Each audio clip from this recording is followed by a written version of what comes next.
Happy Tuesday, everybody. Welcome to the Card Closet. Glad to have you here.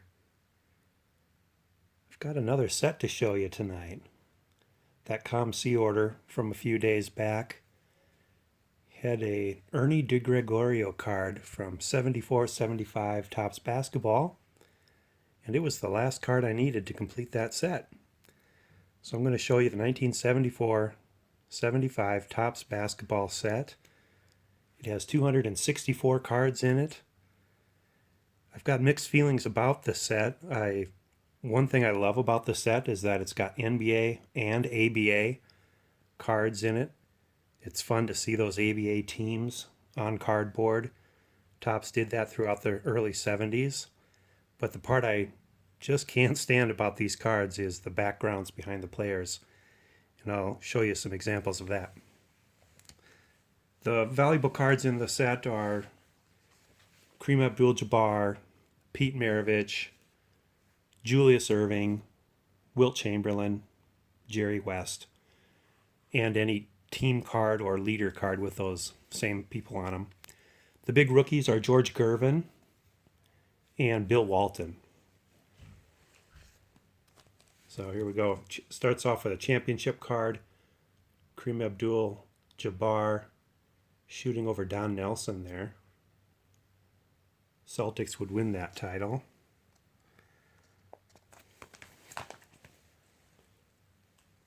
Got the All-Star banner at the top of the cards, as you can see here on Norm Van Lier. They use a lot of real estate for the All-Star banner there, but that's all right.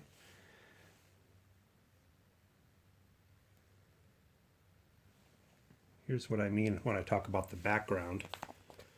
So most of the cards have a scene from a basketball game in the background, and I'm not sure if we're supposed to really believe that the player is a part of that scene or not. I mean, look at Rick Barry here, passing out to somebody while this guy behind him is jumping up, totally not paying attention to Rick with the ball there. It's kind of hard to believe. And then how about Charles Johnson here? This guy jumping behind him for a big rebound, and he's over here smiling for the camera at the same time. It's almost laughable. This Nate Thurmond card here, you can see he's got the ball. He's posting up, and in the background, there's a second ball on the court. So this must be one of those games where they play with two balls in play at one time. That picture that Nate Thurmond has behind him there is repeated on a number of cards in the set, as are a lot of these other scenes. Like this one from Nate Archibald shows up several times. And it's just kind of crazy. And I just can't stand it. So I'm not a fan of these overall. Here's that guy shooting behind Otto Moore there.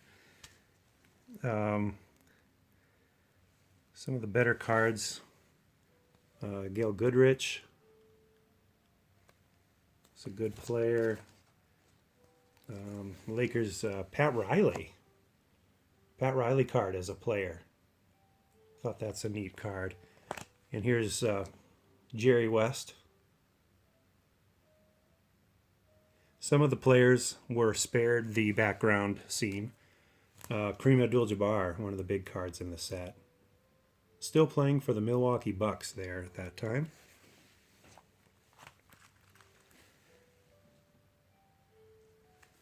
The Big O, Oscar Robertson. Nice card.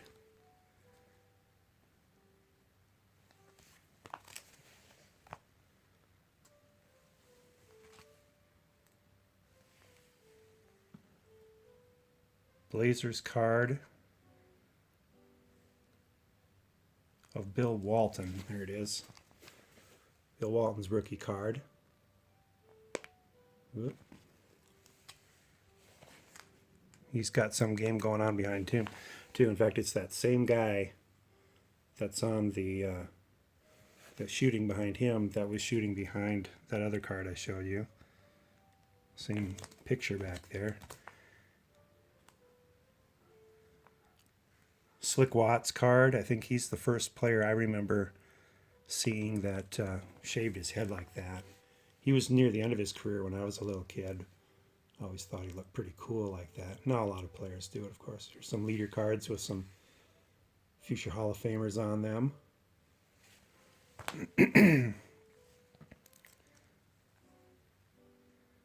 Atlanta Hawks. Lou Hudson. Boston Celtics. A couple Hall of Famers. Dave Cowens. Love that card. That's an awesome shot of him. John Havlicek getting ready to shoot a free throw.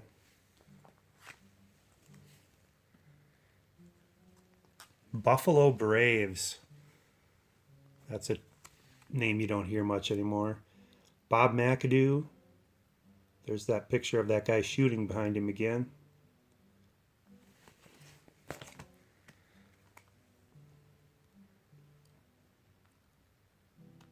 This is when the Bullets were called the Capitol Bullets. They had 3 different names in 3 consecutive years. They went from Baltimore Bullets to Capitol Bullets to Washington Bullets.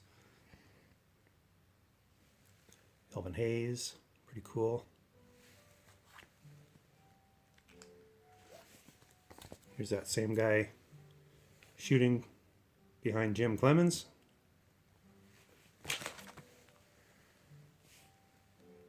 Oh, and here he is again.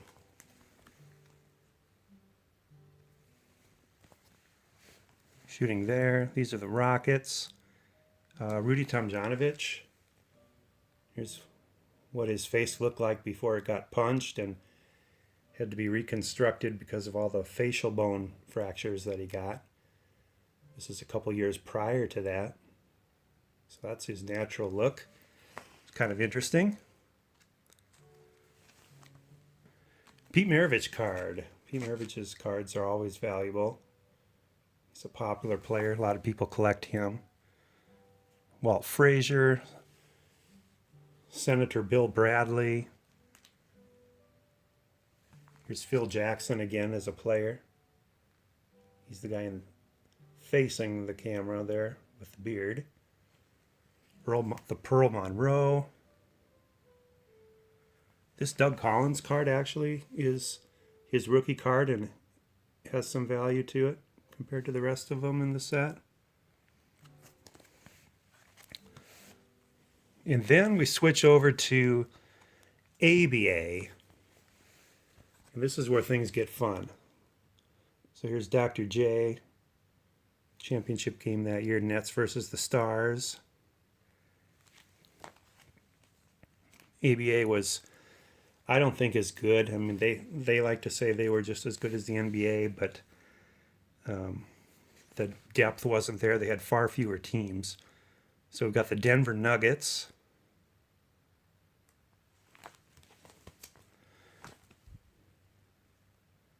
We've got the San Antonio Spurs. There's George Gervin's rookie card. I believe this might be the most valuable card in the set. George Karl, Coach Karl, if you will. Then we've got the San Diego Conquistadors and their center, Wilt Chamberlain. Oh, wait, that's right. He never actually played a game for them. But the card set was made when they thought he was going to be playing for them. So it's an interesting card. It's Wilt's final card as an active player for a team he never actually played for. So I thought that was pretty interesting. ABA cards also have those silly background scenes going on behind them. Here we have the Utah Stars. Scoring leaders in the ABA that year were Julius Erving, George McGinnis, and Dan Issel. Then we go to the Kentucky Colonels. Hall of Famer Artis Gilmore.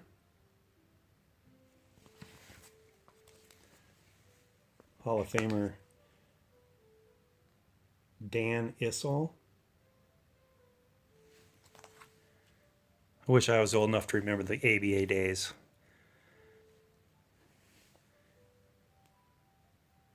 Here are the Memphis Sounds.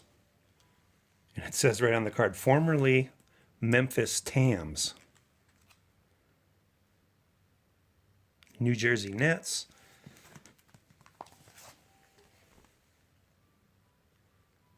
Dr. J.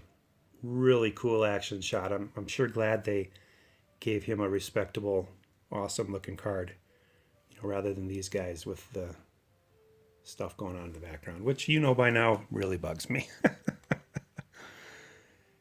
All right, and then we've got the St. Louis Spirits. There's a whole ESPN 30 for 30 show about them, which is very interesting. I have watched it. It's a couple years old now, but I think you can find it on YouTube. Billy Cunningham, of course, he was a coach. Virginia Squires.